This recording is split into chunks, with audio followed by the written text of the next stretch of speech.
शादी ब्याह हो जाए, ओहो डीजे आ रहे हैं साहब, डीजे। लोग मौलाना हमारा पैसा है, आपका क्या जाता? हमारा तो कुछ नहीं जाता बेटे, जाता तो तुम्हारा ही है, जाता तुम्हारा ही है। दिल के अरमान निकाले डीजे लगा करके। हमने ऐसे भी दूल्हे देखे हैं, लोगों ने दिल के अरमान खूब निकाले और दूल्हा अपनी ससुराल तक नहीं पहुंच पाया, रास्ते में ही टंकर ने लात मारा, आग लग गई गाड़ी में। दूल्हा तशरीफ ले गया इस दुनिया से उस दुनिया में। बेगम को लेके आ रहे थे, यूं मर गए साहब, खड्डे में गिर गए। हमारे राजस्थान से सवाई माधोपुर से बारात सूरत जा रही थी। दूल्हे राजा फॉर्च्यूनर में थे, बस आगे जा गई। कोटा आने से पहले चंबल नदी आती है, तो बस कुछ दूर निकल गई थी दूल्हे की जो गाड़ी। बाद में अपने साथियों के साथ, जो दूल्हे के दोस्त लोग होते हैं ना स्पेशल, वो सब उसके साथ में थे। जैसे उस पे पहुंची, पुल के ऊपर देखिए कैसे मौत आई। दूल्हे राजा अपने साथियों समेत गाड़ी लेके खड्डे में कूद गए नदी में, और सब के सब स्वाहा। फिर किसी ने देखा तो फोन किया बस वाले को, जो कई किलोमीटर आगे जा चुकी थी। अब बारात लेके लौट आई है, इसलिए कि दूल्हा ही नहीं रहा इस दुनिया में। ये हालात होते। अभी 4 साल पहले की बात, एक और शहर हमारे शहर मकराना से लगा हुआ कुचामन, जो दूल्हे के दोस्त होते हैं ना, वो चाहते हैं कि हम भी दूल्हा वाली ही गाड़ी में बैठे। हाँ, कैसे भी बैठे मगर उसी में हम बैठेंगे, जो खास दोस्त होते हैं। तो इनोवा में कितने आदमी आते हैं? 6-7 आते हैं, और दो थोड़ा दुबला पतले हो ना तो 8 भी आ जाएंगे। तो कोई तंदुरुस्त थे दोस्त लोग, बारात जा रही थी, 8 आए नहीं आए, 7 आ गए थे, 8वां बैठे फिर निकल आए, फिर बैठे फिर निकल आए। कहा यार अब हम नहीं जा पाएंगे, हमारा मतलब ये शौक था कि हम अपने दोस्त के साथ उसी गाड़ी में जाते, अब आप लोग जाइए। उतरा बेचारा, बहुत देर तक बहुत अफसोस के साथ खड़ा रहा। वो गाड़ी चली गई। 2 घंटे बाद खबर आई कि वही गाड़ी का एक्सीडेंट हो गया जिसमें दूल्हे राजा थे, और 7 के 7 ट्रांसफर हो गए। जब इसको खबर लगी तो ये बेहोश हो गया सुनकर के हजरत। अरे अल्लाह तेरा बहुत बहुत शुक्र है, अच्छा हुआ मैं मोटा था, आया नहीं, अंदर बच गया। अच्छा हुआ मैं गाड़ी में नहीं आया। ये कोई कहानी नहीं है, ये हकीकत है।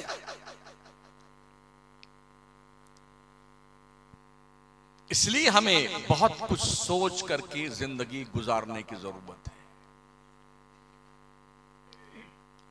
डीजे ला करके आप क्या बताना चाहते हैं? हमारे शहर मकराना में कोई डीजे लाके बताए, उसकी ऐसी तैसी कर दें हम लोग। किसी का बाप निकाह नहीं पढ़ाएगा उसकी।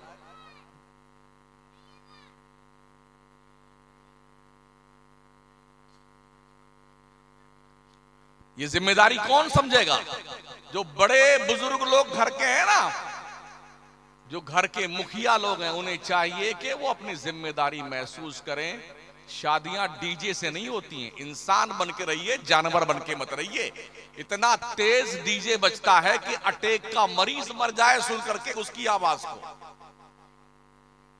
एक अच्छा खासा मुआशरा एकदम बेचारा इतना ज्यादा प्रभावित उससे हो जाता है, डर के खौफ ज्यादा हो जाता है, उसकी आवाज कान में लोग उंगली ठूस लेते हैं, इतना तेज बजाते हैं लोग डीजे।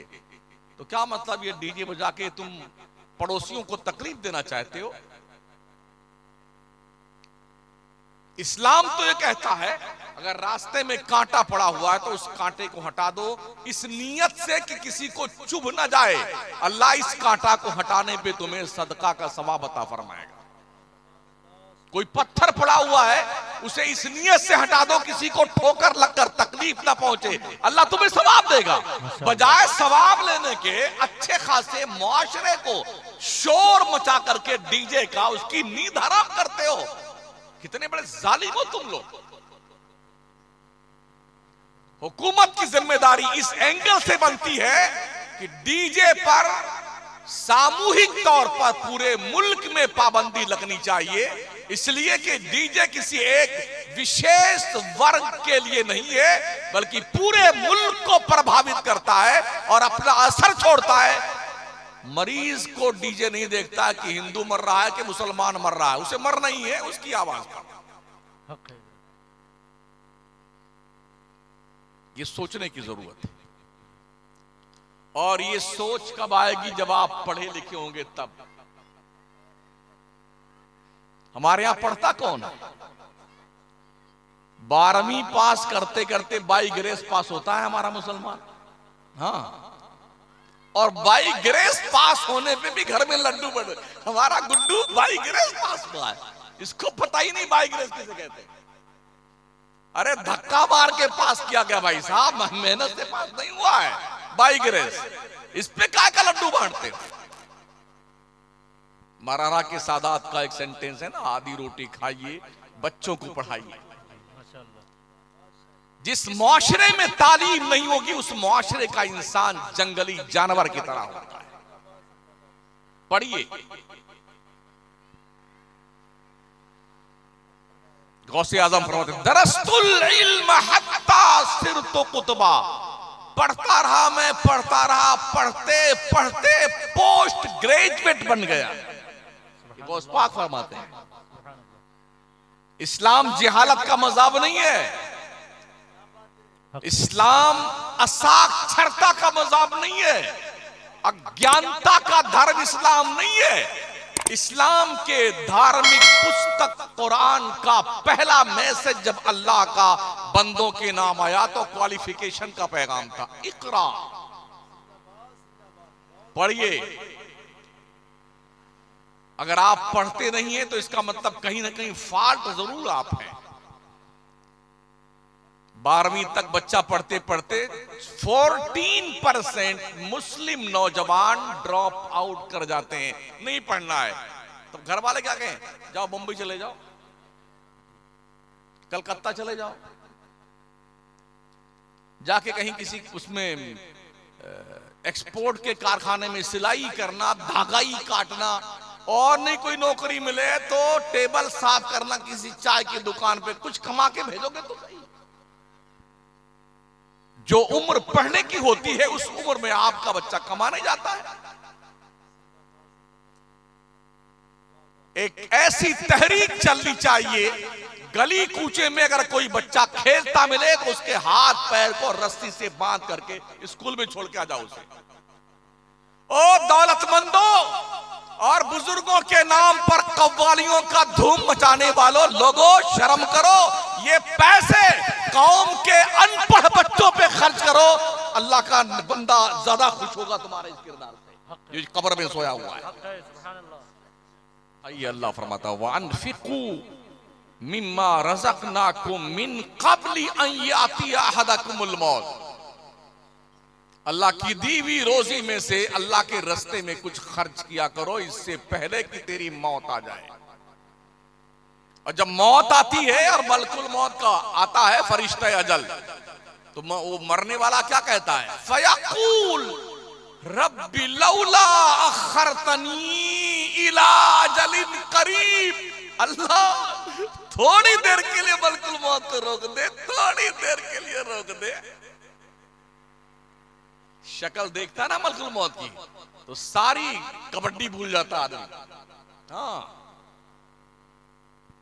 जिस तरह से किसी के नाम का वारंट जारी हो जाए और पुलिस वाले की शक्ल देख करके आदमी कहां कहां छुपता फिरता नहीं फिरता है। अरे पुलिस आ गई, पकड़ ले जाएगी, वारंट जारी हुआ हमारे नाम का, वहां छुपता है जहां बकरी बांधी जाती है।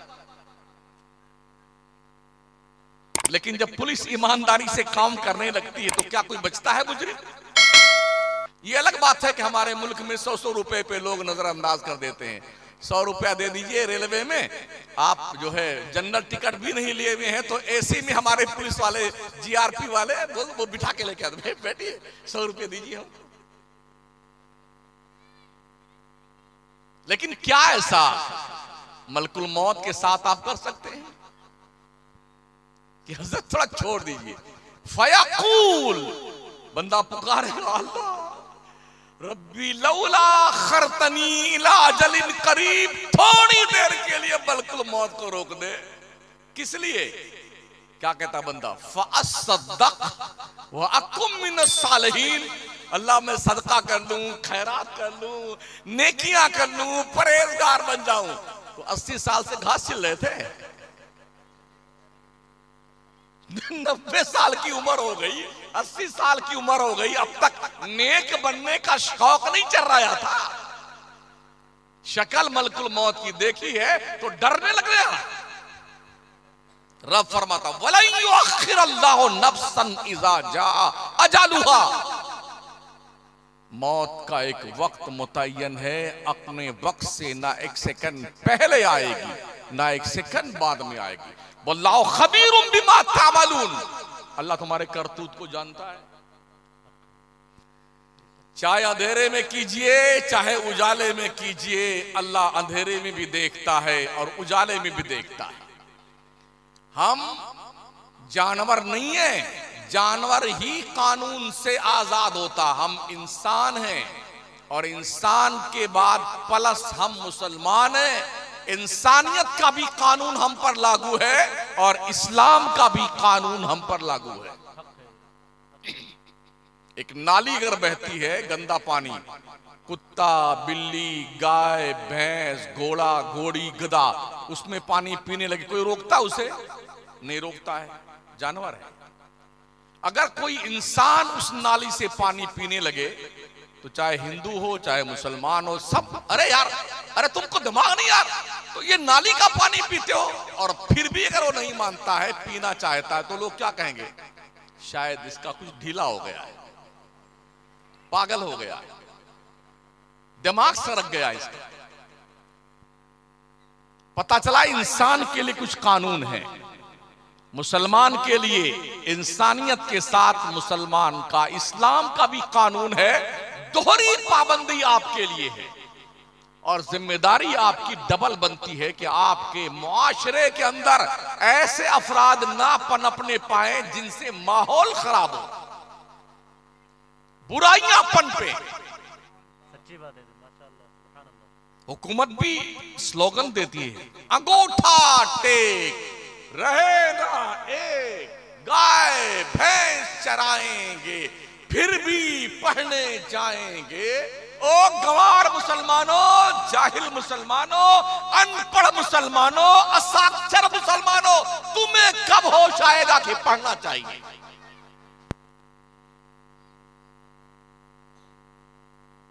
संभालो अपने बच्चों को। हर बाप अपने बेटों से क्लोज होकर के उसके दिल पर इंसानियत की, मोहब्बत की, नबी सी वफादारी की तहरीर लिखे। हर मां अपनी बेटी से क्लोज होकर उसके दिल पर कनीज़ाने फातिमा की तहरीर लिखे। इससे पहले कि कोई बदकिरदार दोस्त आपके बेटे से क्लोज होकर के उसे बेहयाई और बेशर्मी के खड्डे में डाल दे, आप खुद होश के नाखून लीजिए। इससे पहले कि आपकी बच्ची की कोई गर्लफ्रेंड बन करके उसे एक बुरे रास्ते पे ना लगा दे, माओ अपने बच्चियों के दिलों पर अल्लाह के पैगंबर के उसूल की, कुरान की, हदीस की तहरीर लिखो। उसे एहसास रहे मैं कनीज़ा ने फातिमा के सफ में खड़ी हूं। ये ज़ौक़ पैदा किया।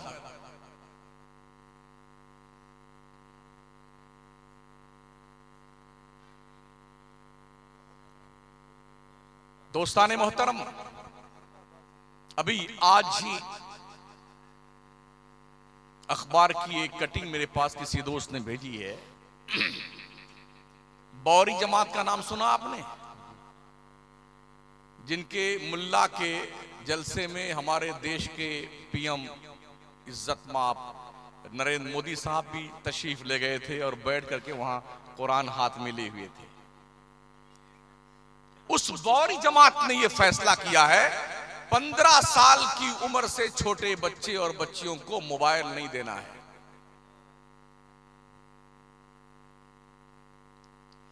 मोबाइल नहीं देना। क्यों? मोबाइल एक फिंगरप्रिंट के नीचे जहन्नम के सारे दरवाजे खुलते हैं। बच्चे कितने शार्प माइंड है, पैदा हो रहे हैं, 8-8, 9-9 महीने के हैं, वो भी मोबाइल की जो है तड़प में आंखें बहाने लगते हैं। हाँ, माओ ने भी क्या ट्रिक अपना रखी है, अगर बच्चा बहुत रो रहा है तो झट से मोबाइल उठाती है, कार्टून खोल के दे देती है। अब वो झट से पकड़ लेता है मोबाइल को, चुप, एकदम चुप, लगता है कि ये रो ही नहीं रहा था। साल भर का बच्चा मोबाइल का हर फंक्शन खोल कर चला लेता है। हमें चलाना नहीं आता है। ये लम्बा वाला मोबाइल जो दादी अम्मा जो है मोबाइल की, हमारे पास भी हैं करीब 7-8 साल से, मगर 3 या 4 ऑप्शन जानते हैं हम। किसी का मिस कॉल देखना है तो देख लेते हैं, फोन करना है तो कर लेते हैं, व्हाट्सएप देख लेते हैं और कुछ वीडियो देख लेते हैं, बाकी और कुछ नहीं जानते हैं। और जो जानते हैं ना, हमने रात भर उन मर्दूदों को जागते ही देखा है। दुनिया में 3 प्राणी हैं जो पूरी रात जागते हैं, उल्लू, चमगादड़, कुत्ता। आपका नाम किस कैटेगरी में रखे वो बता दीजिए। आप बता, उल्लू के कैटेगरी में रखे, चमगादड़ वाले में रखे, या फिर डॉगी साहब के, बता दीजिए आप। इसलिए कि आप भी रात भर जागते हैं। पूरी रात मोबाइल देखना, तुम्हें हो क्या गया है? साइंस कह रही है इससे ब्रेन ट्यूमर होता है, ब्लड इंफेक्शन होकर के ब्लड कैंसर होता है ज्यादा मोबाइल देखने से। आदमी की आंखों की रोशनी खत्म होती है, आंखों का नासूर पैदा होता है। साइंस ये कहती है मोबाइल के जो रोशनी आपकी आंखों पे मुर्तसिम होती है, उससे आदमी जल्दी अंधा हो जाता है। क्या ये सारे तहकीकात आपके लिए कोई माना नहीं रखते हैं?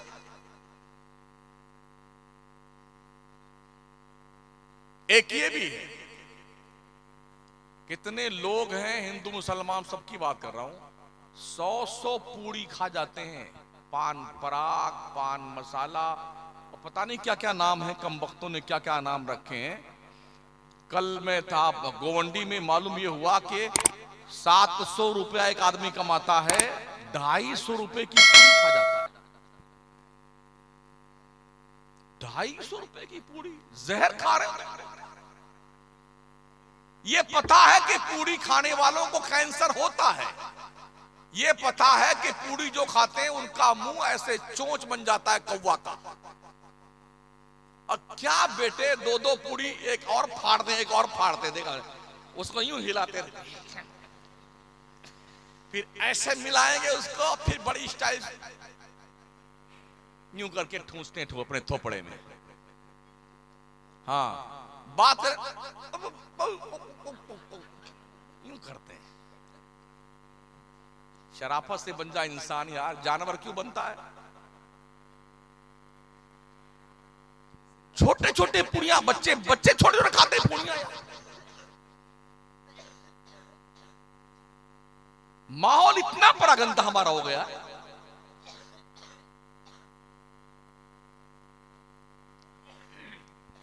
अगर आपने अपनी जिम्मेदारी महसूस ना की तो ये ध्यान रखना, ये नस्ल जो आ रही है ना, ये आपकी नहीं है। 2000 में अभी एक वीडियो किसी ने भेजा मेरे पास में, एक खूबसूरत बंगला बाप ने माँ ने सब मिलके शान बड़ी कमाई के साथ बनाया था। मेरे ख्याल से कोई 1.5 से 2 करोड़ का बंगला होगा। आज की तारीख में उसमें कबूतर आराम फरमा रहे हैं। कोई अमेरिका है, कोई बर्तानिया है, कोई लंदन, कोई झांकने नहीं आता कि अब्बा हुजूर ने कितनी मेहनत से ये 2 करोड़ का बंगला बनाया था।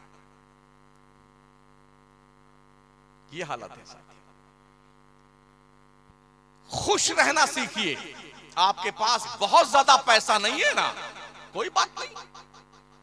अगर हमारे पास रोटी खाने के लिए पैसा है, खुश रहिए इसमें।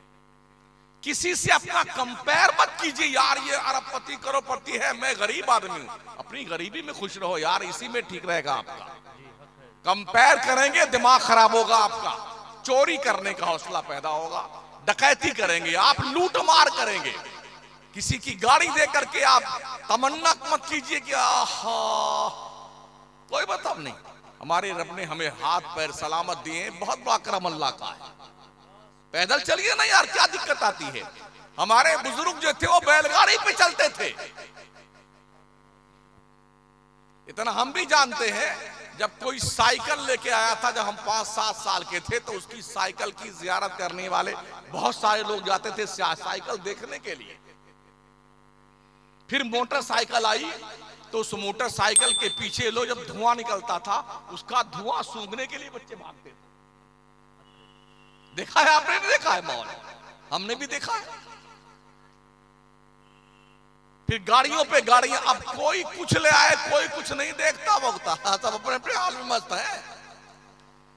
अगर कुछ लोग ये सोचते हैं कि लोग हमको देखें, इतनी फुर्सत किसी को नहीं कि आपको देखे कि आप कौन लाट साहब हैं। हर शख्स को अपनी पड़ी हुई है, 99 का चक्कर लगा हुआ है।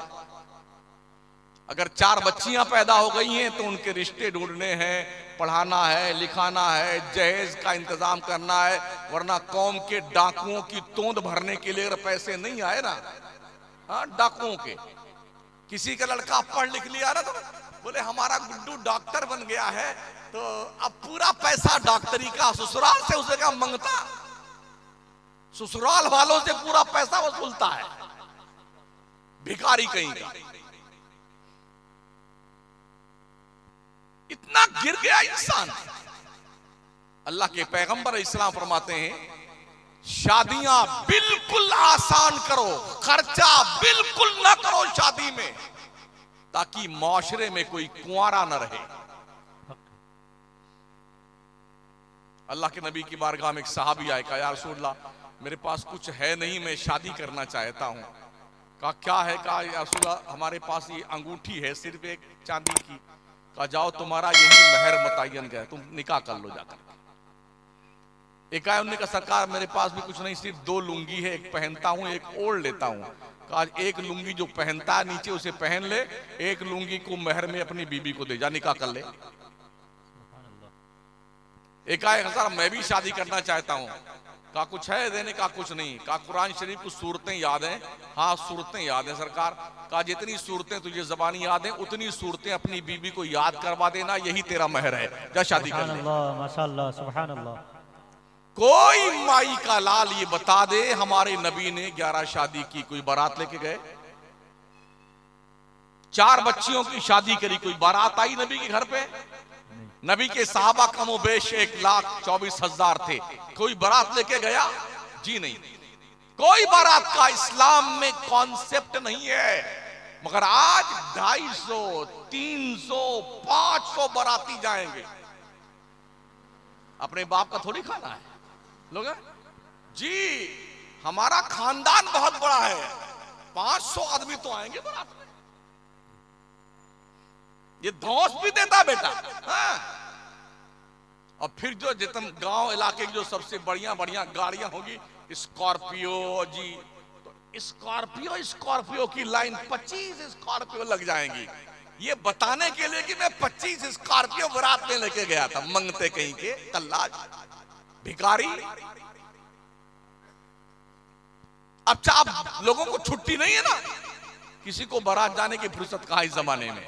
हमने देखा हमारे गौरव चुकी में एक दिन चौराहे पे खड़े हुए थे, 25 गाड़ियां थी हजरत, 10 में तो आदमी थे और 15 में आदमी नहीं थे। ड्राइवर था, किसी में एक बच्चा था, किसी में वो भी नहीं था, मगर वो 25 लेके गया बेहया बारात। अगर ये खुराफात के खर्चे खत्म कर दिए जाएं तो शायद बहुत सारे माँ बाप जहर खा के मरने से बच जाएंगे। हक है हजरत, बिल्कुल सच्ची बात है, बहुत अच्छी चीज, सुभान अल्लाह। समझ रहे हैं? बहुत सारे माँ बाप रात भर उसे चैन की नींद नहीं आती है बाप को और माँ को, जिसके 2-4 बच्चियां जवान हो जाएं। हमारा मुआशरा कितना गंदा हो चुका है यार। अगर किसी औरत के 2-3 लड़कियां पैदा हो गई तो पूरा खानदान, अरे नकटी कहां से आई, लड़की लड़की पैदा करती है, मर नहीं जाती है, क्या होगा तुम्हें? लड़की लड़का कोई इंसान देता है किसी को? हमने देखा है अरबपतियों को, बड़ी दवा कर ली, लंदन, अमेरिका, बर्तानिया, कनाडा, जर्मनी, अल्लाह ने नहीं देना तो नहीं दिया। हक है। और जिसके घर में खाने के वादे हैं वहां एक नहीं 10-10 हैं। हम दो, हमारे 15। चिंकी, पिंकी, लहेक, महक, डबलू, चकलू, गुड्डू, पप्पू। चड्डी है तो बनियाइन नहीं, बनियाइन है तो चड्डी नहीं, रोटी मिली तो चटनी नहीं, चटनी मिली तो रोटी नहीं, पी पी कर दे, ये दोनों नली चालू रहती हैं। ऐसे पहुंचता है, कभी अंदर चला जाता है और सब पल जाते हैं। अल्लाह की शान है। लड़का लड़की को इंसान नहीं देता है, औरत नहीं देती है। अल्लाह फरमाता है यह बोले मैं ये शाओ इनासा व यह बोले मैं ये शाओ ज़ुकूर औ युज़व्विजुहुम ज़ुकराना व इनासा व यजअलु मैं ये शाओ अकीमा। अल्लाह जिसे चाहता लड़का देता है, जिसे चाहता लड़की देता है, जिसे चाहता दोनों देता है, और जिसे चाहता कुछ नहीं देता है, बांध बना देता है। हक है। हमारी हुकूमतें भी परेशान हैं जनसंख्या से, भी दीवारों पे लिखवाती हैं हम दो हमारे दो। पहला बच्चा जल्दी नहीं, दूसरा अभी नहीं, तीसरा कभी नहीं। दूसरा बच्चा कब? पहला पढ़ने जाए तब। अच्छा, एक साथ अगर 2-3 पैदा हो गए फिर क्या करोगे? ये ऐसे भी रिकॉर्ड है ना, कई ऐसी माएं हैं जो 3-3 बच्चे उनके एक साथ पैदा हो गए। 2 बच्चे पहले से थे, 2 एक साथ आके 4 हो गए, क्या करोगे? हम तो हमारे 2, हम तो हमारे 4 हो गए। ये इंसान के बस की बात नहीं है। आदमी जब अपनी औकात से बाहर निकल करके कुदरत के मामलात में इंटरफियर करता है तो अल्लाह का अताब आता है। हक है। ये भी कानून है, अगर किसी के 3 बच्चे हो गए तो उसे नौकरी नहीं मिलेगी, सरकारी नौकरी नहीं मिलेगी, कोई भी हो, देश का कानून है। अब कानून का बहरहाल पालन तो करना ही करना लोगों को, तो बेचारे डर के मारे वो तीसरा नहीं होना चाहिए, तीसरा नहीं होना चाहिए। तो कौम के डाकुओं के डर से कितने बाप और मां हमने देखे हैं बच्चियों समेत जहर खा के मर गए। नदी में कूद के जान दे दी बच्ची को साथ में लेकर के, कि कहां से पैसा लाएंगे लोग, जो है पैसा और गाड़ी, वो भी गाड़ी फटफटिया में भी, वो भी बुलेट मांगता है मर्दूद। हाँ जी जी। और 4 पहिया की मांगता है, और ललका रुमाल लगा कैसे बैठा दुल्हा, गुंगवा बाबा कम वक्त बोलता तक नहीं उस दिन है। अम्मा घर ने समझा दिया है, बोलना नहीं आज तुमको। जो आसपास फकीर रहते ना बैठे हुए, जिनको शहबाला बोल रही, बोलते अरे लड़की के बाद तो बुलाइए ना, इस फकीरता कुछ दे दे जाए आकर। जिन्होंने अब तक शादियां नहीं करी हैं, जो लाइन में है, उनसे मैं कहूंगा जब तुम्हारी शादी आए तो तुम मंगता मत बनना। हक है। हाँ, बहुत अच्छी सलाह है। अगर तुम्हारी अम्मा तुम्हारे अब्बा नहीं मानते हैं तो जैसे कल बारात जानी है, आज बंबई भाग जाना। सही है, बिल्कुल सही है। अब ले जाओ बारात, किसकी ले जाओ? अब मैं दुल्हन के घर वालों के सामने मंगता बनता है, क्या बढ़िया झूमर ओढ़ता है, फूल वाला हार, गजरा, लड़का, और हाथ में भी उसका गुलाब का गुलदस्ता होता है, यूं अदब से चलता है, पहने में आज है चले हैं दूल्हे राजा। अरे पहुंच के मांगता भिखारी, दूल्हा इतना भिखारी होता है।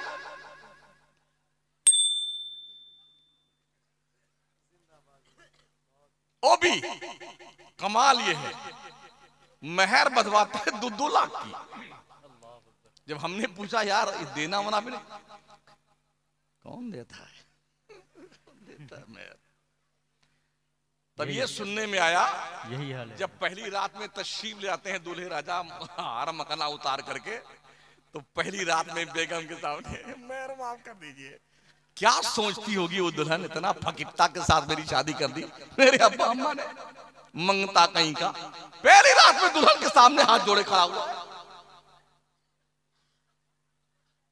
इस साइकोलॉजिक तौर पर आप जरा सोचिए ना यार, पहली रात में भीख मांग रहे हैं अपनी बेगम से, वो क्या सोचती होगी आपके बारे में। अल्लाह फरमाता अर्रिजालु कव्वामूना अलन निसा, मर्द औरतों पे हाकिम है। हाकिम भिखमंगा नहीं होता है। अपने कुव्वते बाजू पे एतमाद कीजिए। और ओ लड़कियों वालों, लड़का बस ये देखो कि इज्जतदार हो, सुन्नी हो, कोई बुरा लक्षण ना हो उसके अंदर, इज्जत से रोटी कमाता हो, 2 वक्त की, शादी कर दो उसकी।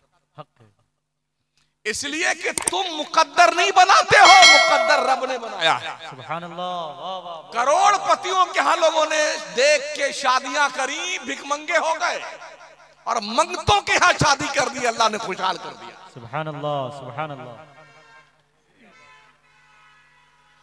हमने ये भी देखा है 18-20 साल तक पढ़ते पढ़ते पढ़ते पढ़ते 1 घंटा हो गया जी, 18-20 साल तक, अब रिश्ते आने का यही टाइम होता है। नहीं, अभी मेरी गुड़िया पढ़ रही है, वो ग्रेजुएशन कर रही है, 23-24 साल हो गए, फिर रिश्ता आया। लड़का क्या करता है जी, वो कोई नौकरी करता है। नहीं, नौकरी वाला नहीं चाहिए। फिर 25 साल हो गए, फिर रिश्ता आया। क्या करता लड़का जी, वो सऊदी कमा। नहीं, कितना कमाता है, नहीं ठीक नहीं है। इस तरह से 30-35 साल तक कैरियर बनाने के धुन में लड़कियां 35 साल की उम्र तक पहुंच जाती हैं। अल्लाह अकबर। ठीक है ना। अब रिश्ते आने बनते, 30 के अंदर तक रिश्ते आते हैं। सुन लीजिए, मैं काम की बात करता, मुझे आपके नारों का काम नहीं है जी, सही। हाँ, मैं प्रैक्टिकली तौर पर जो मुआशरा है जिससे गुजर रहा और जूझ रहा है, मैं उसकी बात कर रहा हूं। उसके बाद अब रिश्ते नहीं आते हैं, अब शादी.com बन गया। अखबारात हम भी पढ़ते हैं, उसमें जो है एडवर्टाइज छपा जाते हैं, वो निकालते हैं, जरूरत रिश्ता, ये नाम है लड़की का, इस बिरादरी से है, और ये उम्र है, और जी ये तालीम इसकी है, यहां से इसने ग्रेजुएशन किया है, एक खूबसूरत बरसरे रोजगार लड़के की रिश्ते की जरूरत है, जिससे इस नंबर पे राब्ता कायम फरमा ले, और जरा कैरियर धुन में कैरियर बना रहे। कितनी बच्चियां ऐसी हैं जो इस जहन्नमी कानून के भेंट चढ़ चुकी हैं, जो मुआशरे ने बनाया। साउथ में जाइए, 45-50 साल की लड़कियों का एक खेप मौजूद है, रिश्ते नहीं आते। 1 किलो सोना देना पड़ता लड़के वालों को सोना, तब उनकी शादी होगी। ऐसे ऐसे कंगाल हमारे माशरे में मौजूद है।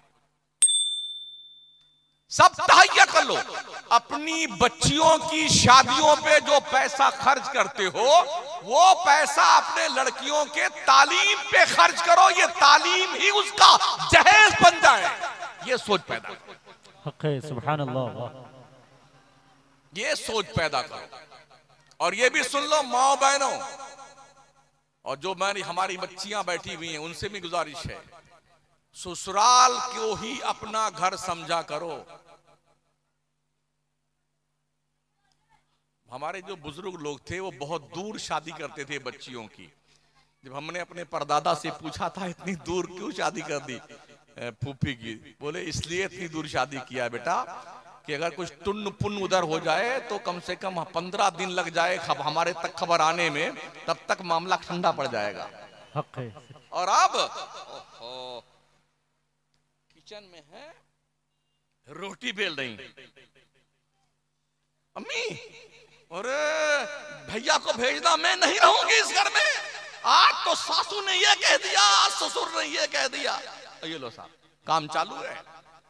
अब अम्मा ने बजाय कुछ सोचने समझने गुड्डू को भेज दिया, हाँ बेटी जल्दी से सारा सामान तैयार कर ले, लिया चल अपने घर पे। इसको इसकी औकात बताएंगे। कोर्ट कचहरी में खींच करके माफी ना मंगवाई तो मैं भी अपने असली बाप की नहीं। अब क्या होता है, हम भी चलते रहते हैं, कभी कभी वकीलों से मुलाकात होती है, वो पूछती है मौलाना क्या करते हैं आप? हमने क्या स्पीच देते हैं, तकरीर करने जाते हैं। कहा क्या अपने कौम की औरतों को आप समझाते नहीं हैं? एक औरत बुर्का पहने हुए एक लड़के को हाथ में उंगली पकड़ाए, एक को गोद में लिए हुए है, सालों साल कचहरी के चक्कर काटती है। क्या गैरत मर गई आपके कौम की?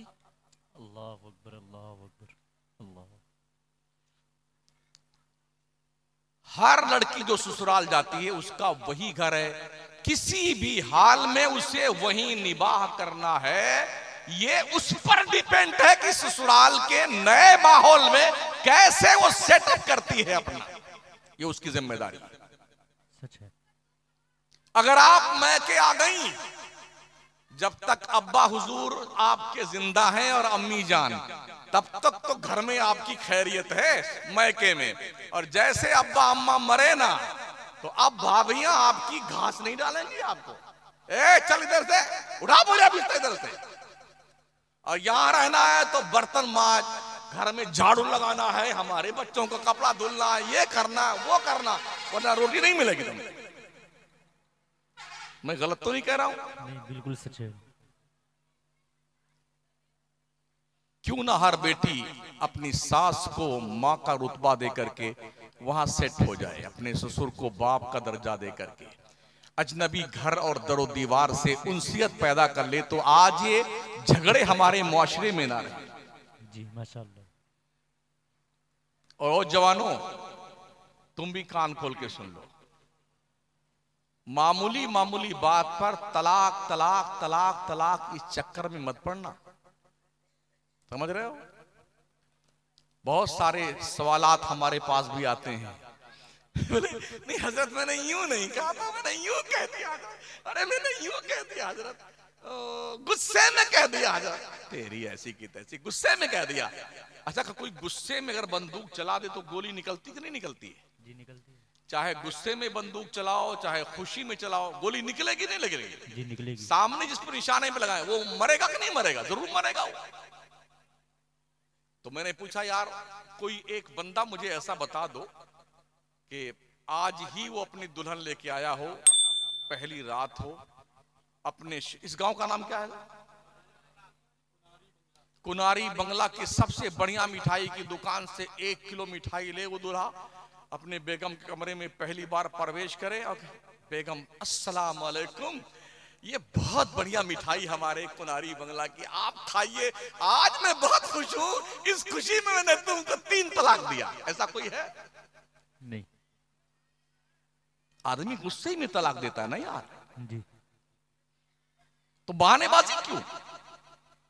तलाक का मैटर इतना अहम है, जिस दिन आपकी शादी की तैयारी और तारीख शुरू हो ना, उसी दिन से किसी मौलाना साहब के पास, इमाम साहब के पास बैठ करके शादी के मसले सीखिए, मसले समझ रहे हैं, ताकि तुम्हें पता चले कि बीवी का हक क्या होता है शौहर पर और शौहर का हक क्या होता है उसकी बीवी पर।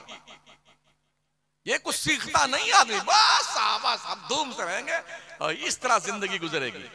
ऐसी जिंदगियां जहन्नम बन जाती, 2 खानदानों में दरार पैदा हो जाती। अच्छा एक बुराई हमारे यूपी में ये भी है, बोले हम लड़का वाले हैं तो हमारा रुतबा बड़ा बुलंद है, ये लड़की वाला ये हमसे नीचा है। ये कहां लिखा हुआ भाई साहब? ये कहां लिखा हुआ कौन सी किताब में कि लड़की वाला छोटा है लड़का वाला बड़ा है? कहीं नहीं है। ये सब फ्रॉड और झूठ है, झूठ। रिश्तों की कदर कीजिए, बड़ों की इज्जत कीजिए, छोटों से प्यार कीजिए। मेरे नबी फरमाते मल्लम यरहम सगीरना वलम युअक्किर कबीरना फलैसा मिन्ना, जो हमारे बड़ों की इज्जत नहीं करता, छोटों से प्यार नहीं करता, वो हमारी सोसाइटी का मेंबर नहीं है। मेरे आका फरमाते अकरिबू करीमा कुल्ला कौमिन, हर मजहब के बड़े का आदर कीजिए, सम्मान कीजिए, इज्जत कीजिए। इससे आपकी इज्जत घटेगी नहीं, अल्लाह आपकी इज्जत में चार चांद लगाएगा। माशाअल्लाह, सुभान अल्लाह, वाह। नजरों को हयादार बनाइए, आवारा नहीं। किसी की बहन बेटियों की तरफ गलत नजर ना उठाइए, ये इस्लाम का मैसेज है। इस्लाम में गर्लफ्रेंड और बॉयफ्रेंड का कोई कॉन्सेप्ट नहीं है। ये जंगलीपन जिना का दरवाजा है। इसलिए इन बुरी बातों से हमारी बच्चियों को भी दूर रहने की जरूरत है और हमारे बच्चों को भी दूर रहने की जरूरत है। अगर समझ शरीफ के झरोखे से कोई बात दिल तक पहुंचती है तो अमल कर लीजिएगा। और फिर मैं कहूंगा, इन बुजुर्गों की कुर्बानियों को, उनकी कुर्बानियों का मजाक मत उड़ाओ। अगर हो सके आपसे ना, ये जो पैसे आपके खर्च होते हैं अनाप शनाप, ये पैसे इकट्ठा करके इसी बुजुर्ग के नाम की कोई कॉलेज बना लो, कोई स्कूल बना लो, इंस्टीट्यूट बना लो, अस्पताल बना लो, जहां पर कंसेशन में कौम के बच्चों बच्चियों माओ बहनों बड़ों का इलाज हो। अच्छा रहेगा आपके लिए। अभी मैं पिछले 2 महीना पहले रायपुर में तकरीर करने गया, छत्तीसगढ़ की राजधानी में। एक बुजुर्ग का बहुत बड़ा आस्थाना है, तो बहुत बड़ा कैंपस उनका, बिल्डिंग शानदार बनी हुई। 8 दिन का उर्स करते हैं हजरत, 8 दिन का। 8 दिन में क्या करते हैं वो पता है आपको? कहीं ऑर्केस्ट्रा आता है, ये पता नहीं क्या बला है, मुझे पता नहीं ऑर्केस्ट्रा क्या होता है। कव्वालियां होती हैं। एक दिन रात में लास्ट में तकरीर होती है। इस बार मेरा नंबर आ गया। मैंने वो दे मचाई ना उनकी। मैंने कहा बुलाना अगली बार, चाहे मत बुलाना। मुझे शौक नहीं चल रहा था तकरीर करने का, मगर जो मैं समझाना चाहता हूं कौम को, जो मैसेज देना है वो मैं दे के जाऊंगा। मेरे पास जन्नत का कोई टिकट नहीं कि जन्नत बांट के जाऊं। चाहे तुम जुम्मा ना पढ़ो मगर तुम ही जन्नत में जाओगे। मेरे बाप को ही पता नहीं कौन जन्नत में जाएगा कौन नहीं जाएगा, मैं तुम्हें कैसे बता दूं जन्नत में जाओगे तो। बहुत बुरी तरह से उनकी क्लास लगाई मैंने कमेटी वालों की। मैंने कहा इतना बड़ा कैंपस है, क्या मुस्लिम कौम की बच्चियों के लिए इसमें इंग्लिश मीडियम 12वीं क्लास तक की स्कूल नहीं खोल सकते हैं आप? उन्होंने कहा हज़रत अगले साल की तारीख फिर आप नोट कीजिए, अगले साल आप आएंगे तो इस कैंपस में बच्चियों का इंग्लिश मीडियम का 12वीं तक स्कूल खुला हुआ मिलेगा आपको। बहुत अच्छी बात है, सुभान अल्लाह, माशाअल्लाह। तारीख लिखवाई उन्होंने। एक साहब मुझसे कभी मिले भी नहीं, मेरी तकरीर सुन सुन करके उन्होंने 20 एकड़ जमीन कॉलेज के लिए खरीदी हुई। वो मिलने आया हूं कि अभी आपकी तकरीर से प्रेरित होकर के मैंने कॉलेज बनाने का प्लान बनाया है। इस गांव के जिम्मेदारों से मैं गुजारिश करूंगा, प्रधान जी हों या कोई साहब जो सियासी एक्टिविटीज रखने वाले लोग हों, साहिब शऊर हों, अहले सरवत हों, क्या आप ये जिम्मेदारी नहीं महसूस कर सकते हैं?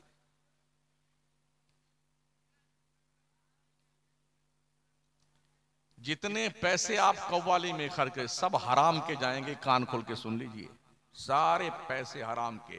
कौम की हलाल कमाई के पैसे चंदे आते हैं या आपका पैसा होता है, इसे हराम में आप देंगे लोगों को। अपनी कौम के बच्चों को पढ़ाइए, बच्चियों को पढ़ाइए। कम से कम 12वीं तक क्लास तक ही आप इंग्लिश मीडियम स्कूल। आज की तारीख में तालीम बहुत बड़ा हथियार है इंसान का। दुनिया से आप ताकत में नहीं जीत सकते हैं, दुनिया के पास ताकत बहुत है, आपके पास नहीं। दौलत में नहीं जीत सकते हैं, दुनिया के पास इतनी दौलत है, एक एक रात में पूरा का पूरा स्टेट की हुकूमत खरीद ली जाती है। इधर का एमएलए उधर चला जाता है।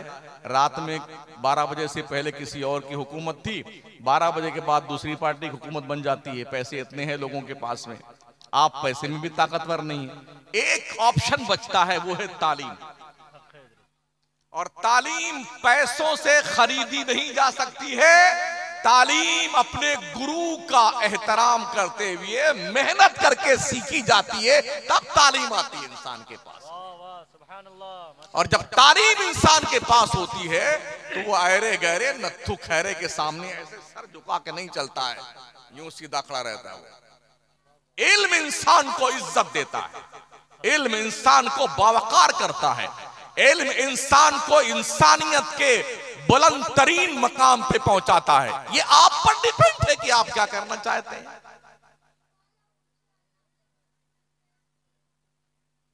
आखिरी बात,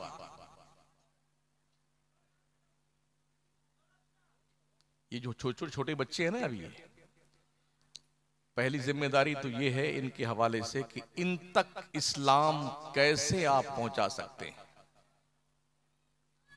बहुत अच्छी बात है। कैसे? वो नॉलेज आपके पास होनी चाहिए कि आपके मरने के बाद आपकी नस्ल मुसलमान तो रहे। दुनिया इस कोशिश में लगी हुई है कि आपके बच्चे मुसलमान न रहे। अर्ज करूं मैं आपसे भी, अभी 2 हफ्ता पहले मैं एक लिटरेचर पढ़ रहा था। एक मुल्क की एक लेडी स्पीच देने वाली धर्म कॉलेज में पढ़ाने आई थी। वो ईसाई थी। जब बच्चों को पढ़ाने आई तो उसका सब्जेक्ट क्या था? उसका सब्जेक्ट था कुरान की तफसीर। ईसाई और कुरान की तफसीर।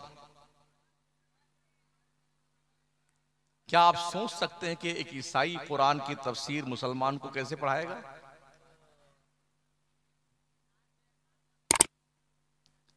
उसने क्लास में प्रवेश करते ही कहा कि बच्चों, मैं ईसाई हूं, कट्टर ईसाई, इस्लाम की दुश्मन हूं। ये मेरा पेशा है। मैं तुम्हें कुरान की तफसीर पढ़ाने आई, ये मेरा पेशा है। क्या आपके बच्चे को एक ईसाई लेडी जो इस्लाम की दुश्मन है, वो आपके बच्चे को कुरान पढ़ाएगी? उस बच्चे को कुरानी आयात के ताल्लुक से कंफ्यूज करेगी। ये गलत है, वो गलत है। और बच्चों के दिल दिमाग पर जो बात बिठा दी जाती है वो मरते दम तक खत्म नहीं होती है। अभी लेटेस्ट 2 महीना पहले एक वीडियो देखी मैंने, इसका असर देखिए। अगर आपके बच्चों को पढ़ाने वाले मुसलमान नहीं हैं, कोई और है, तो उसका असर ये देखा गया। कुछ यूनिवर्सिटी के बच्चे मिस्र के म्यूजियम में गए थे। फिरौन की डेड बॉडी के सामने खड़े होकर वो फातिहा मुसलमान के बच्चे पढ़ रहे थे। आपके बच्चों को ये तक नहीं पता है कि फातिहा किसके लिए पढ़ी जाती है।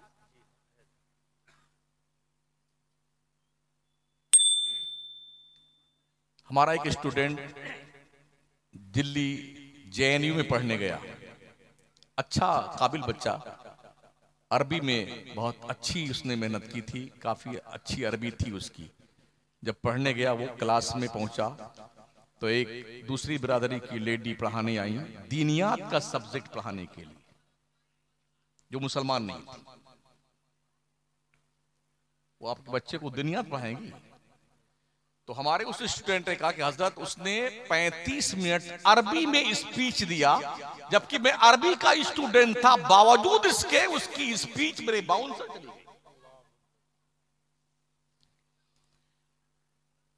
ये वो दिल का दर्द है जो मैं आपके सामने रख रहा हूं। अपने मुल्क के वफादार बन के रहिए, कभी भी कानून हाथ में ना लीजिए, एक इज्जतदार शहरी और मुल्की बन के रहिए। इस देश के संवारने में, सजाने में हमारे मुल्क के बिरादराने वतन से कहीं ज्यादा मुसलमान का हिस्सा रहा है। दिल्ली में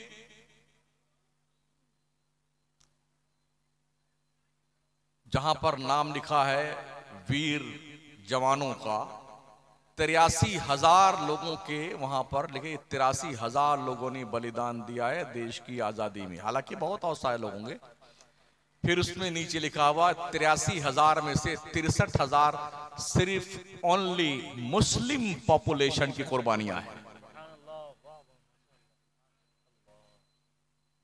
बकिया में सब हैं।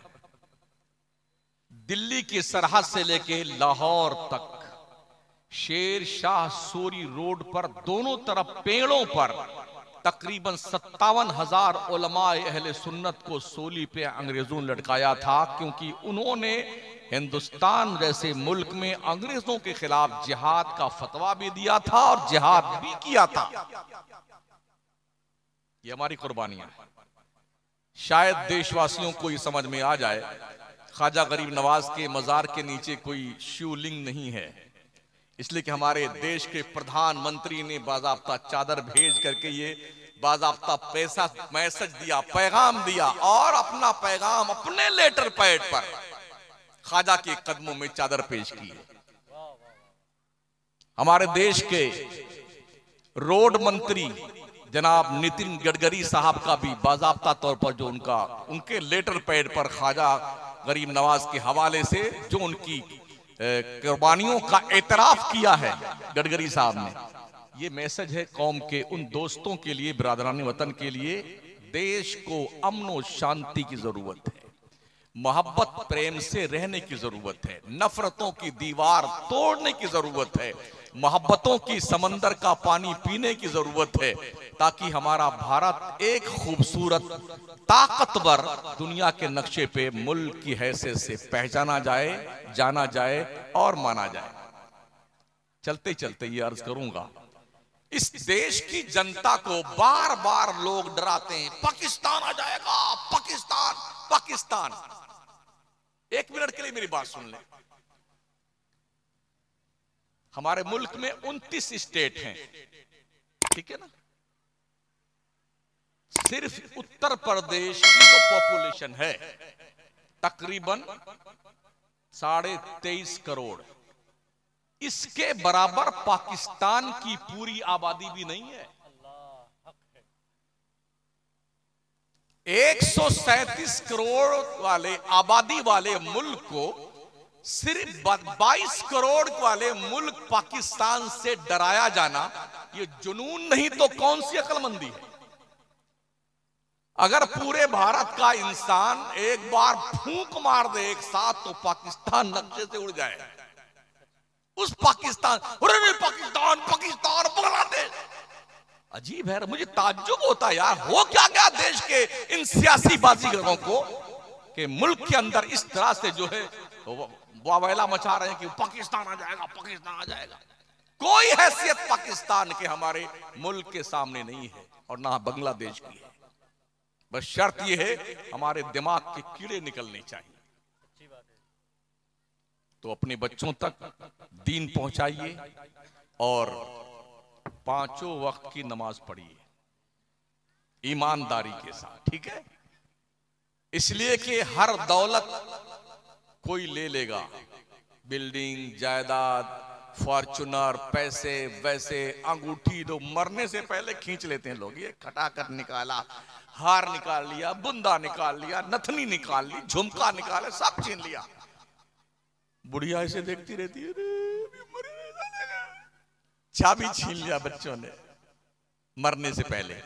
नमाज वो पूंजी आपकी है जो किसी नोमिनी को नहीं मिलेगी। तुम मरोगे ना, तुम्हारी कब्र में तुम्हारी नमाज रोशनी बन के आएगी,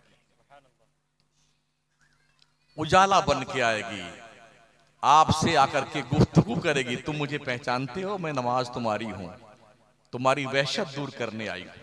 अपने हाथों पे तस्बीह पढ़ा करो, अल्लाह अल्लाह, सुभान अल्लाह, माशा अल्लाह। अल्लाह के नबी अलैहि सलाम का फरमान है, ये पोर आपके रोशन होंगे जब आप कब्र में जाएंगे, और ये पोर अल्लाह के दरबार में आपकी तरफ से गवाही देंगे, मौला तेरी तस्बीह हमारे इन पोरों पे ये बंदा पढ़ता रहा है।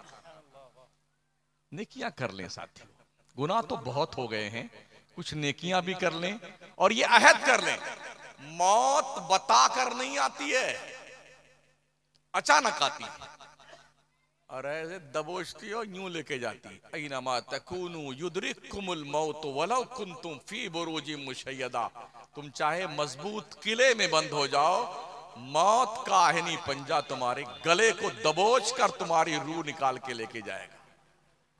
इसलिए इससे पहले कि मौत आए, नेक बन जाओ, अच्छे बन जाओ, परहेजगार बन जाओ।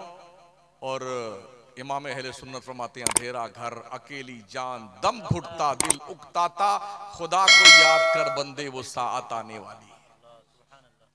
आज तक कोई किसी की कब्र में नहीं गया है कि अब्बा हमारे मर गए तो हम चलो अब्बा के साथ हम भी कब्र में लेट जाते हैं। बेटा अपने बाप के साथ, बाप अपने बेटे के साथ, बीवी अपने शौहर के साथ, कोई नहीं जाता भाई साहब। रो वो करके जब आंसू खत्म हो जाता है ना, तो एक बूंद नहीं गिरता बस। अब क्या मिना कलकना का बिहाना इदका मिना नुखरिजकुम तारतन उखरा। अब आप जानो, आपकी कब्र जाने, हम तो चले बंटवारा करने के लिए। हाँ, ऐसे भी हमने वीडियोस देखे हैं, अभी दफनाया नहीं गया बाप को, वही लठिया चल गई कब्रिस्तान में, दे पटकी पटका भाइयों में।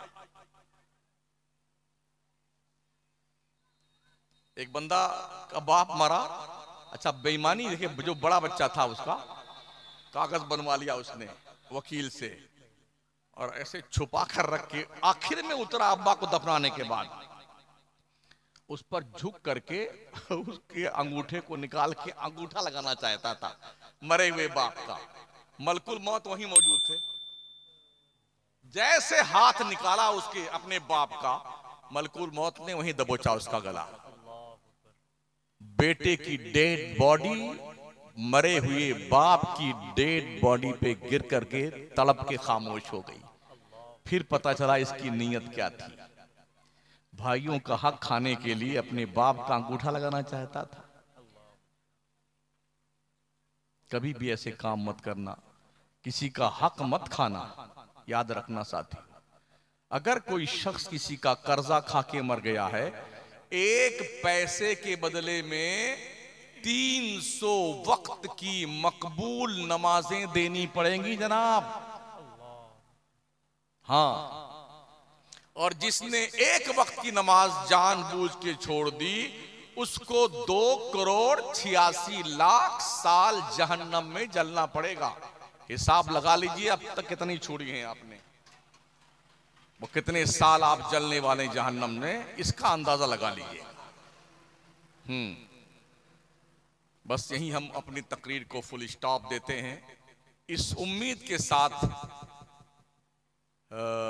शायद कोई बात आपको असर कर जाए तो मुझे डबल सवाब मिल जाएगा, वरना सिंगल तो मेरा कन्फर्म हो ही गया है। अगर अल्लाह के यहाँ कहोगे अल्लाह मुझे ये पता नहीं था, मुझे वो, तो ये पता और वो पता कोई कव्वाल नहीं देगा। हाँ, मौलाना लोग देंगे, इमाम देगा। तो जब झूठ बोलोगे ना अल्लाह के यहाँ, ये दरी, कुर्सी, ये खंबे, ये पिलर, ये लगाया हुआ झूमर, ये मिट्टी, ये पेड़ पौधे, ये सब गवाही अल्लाह से, ये सब झूठे हैं। शमसुद्दीन भी कम से कम 1.25 घंटा चिल्ला के यहाँ गया है। उलमा बताते रहे, इस कौम ने एक नहीं सुनी मौलाना लोगों की। फिर क्या करोगे, क्या जवाब दोगे अल्लाह को मरने के बाद? हमारा ये हाथ हमारे खिलाफ गवाही देगा, पैर गवाही देगा। जब झूठ बोलना चाहेगा ना बंदा, तो अल्लाह फरमाए अल-यौमा नख्तिमु अला अफवाहिहिम, सूरह यासीन उठाइए, व तुकल्लिमुना अयदीहिम व तशहदु अर्जुलुहुम बिमा कानू यक्सिबून। आज के दिन हम तुम्हारे मुंह पे मुहर लगा देंगे, बोलना बंद। तुम्हारे खिलाफ तुम्हारा हाथ बोलेगा, या अल्लाह इस हाथ से इसने ये गुनाह किया था। ये पैर बोलेगा, या अल्लाह इस पैर से कहां कहां चल के गया था। आंखें, कान, नाक, रोंगटा रोंगटा हमारे खिलाफ गवाही देगा। फिर क्या करेंगे आप? अब जाइए, खूब इतना बड़ा बड़ा पराठा बना हुआ है, पराठा खाइए, हलवा खाइए और मौज कीजिए।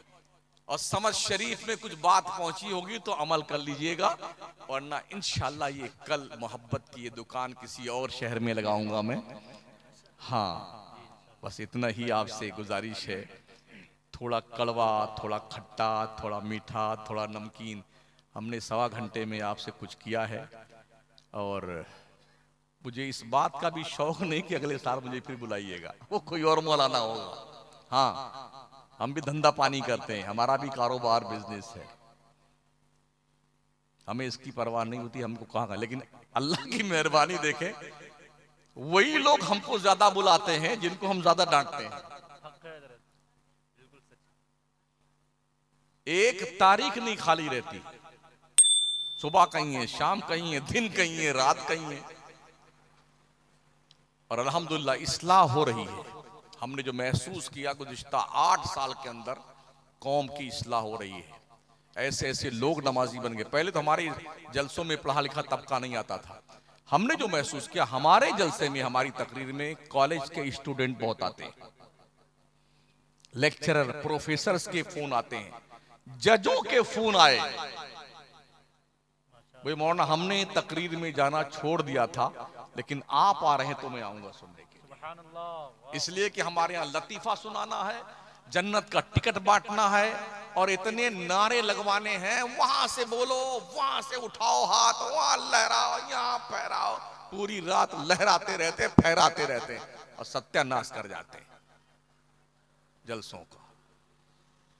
अस्तगफिरुल्लाह रब्बी मिन कुल्लि ज़ंबिन व अतूबु इलैह, ला इलाहा इल्लल्लाह मुहम्मदुर रसूलुल्लाह। अभी नात शरीफ सुनेंगे शायद, अरे सुना दो यार, अगर कोई बात नहीं। हाँ, कि इसलिए हमारे कुछ बंदे सिर्फ नात ही सुनने आते हैं। हाँ, ऐसे मैं उनसे पूछो, एक को नमाज आती तुमको? अच्छी बात है नात सुनना, पढ़ना भी अच्छी बात है, लेकिन दीनदार बनना उससे अच्छी बात है।